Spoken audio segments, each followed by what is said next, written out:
আমি দেখি রেডি তো? হ্যাঁ। আনন্দ হচ্ছে? নমস্কার করছো কেন তুমি? উফ, এই যে বাবার মার ব্যাগ, এখানে এতগুলো ব্যাগ, এই একটা ব্যাগ, দাদু আবার একটা ব্যাগ নিয়ে, দাদুকে দেখি একটুখানি, দেখি কি পড়েছো দেখি একটুখানি দেখাও। বাবা, এটা আবার ড্রাম নিচ্ছ কেন? ড্রাম গরজে। যাই হোক, এই যে বাবার ড্রেসটা একটু অন্যরকমের, ইউনিক ড্রেস। এই আমার এই জুতোটা ঢোকাতে হবে। হ্যাঁ হ্যাঁ, এটা ঢোকাতে হবে। বুট কি নেবো? আমি রেডি পুরো। আমরা এবার বেরোবো। আমার ব্যাগটা জেঠু নিয়ে আসবে। বাইরে দেখো, বাইরের ওয়েদারটা। আজকে নেবো। কি নেবে? এই ড্রামটা দিয়ে নে। এই এতগুলো ব্যাগ কি করে নিয়ে যাবে আমি বুঝতে পারছি না। হ্যাঁ,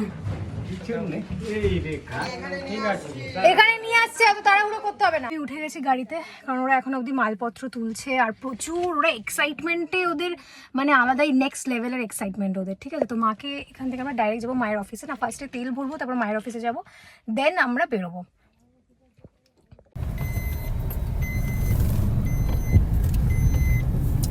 তুলা দিয়ে বেরিয়ে তলায় তেল ভরে একেবারে বেরিয়ে যাচ্ছে। পুরোটা নিতে পারছি না তো। আমাদের তেল ভরে যেতে যেটুকু সময় লাগবে আরামসে চলে আসতে হবে।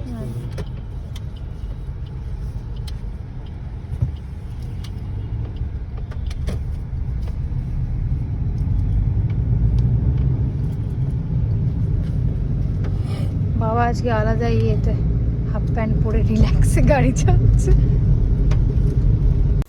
তো মাকে আমরা অফিস থেকে পিক আপ করে নিয়েছিলাম। এই দেখো, মায়ের ছুটি হয়ে গেছিলো, মা অফিসের বাইরে দাঁড়িয়েছিল, তো আমরা ওখান থেকে পিক আপ করলাম। তারপরে মা বসে গেছে গাড়িতে। আর ওয়েদারটা ছিল হালকা হালকা বৃষ্টির ওয়েদার, তাই জন্য বেশ গরমটা অতটা বুঝতে পারিনি।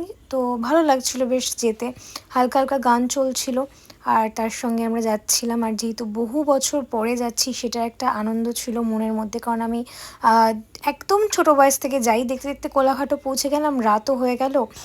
তো এবার ভাবছি আমরা কোলাঘাটে নেমে কিছু একটা খাবো। তো নেক্সট ভ্লগে আরও বাদবাকি জিনিসগুলো দেখাচ্ছি যে আমরা কী কী করলাম এরপর।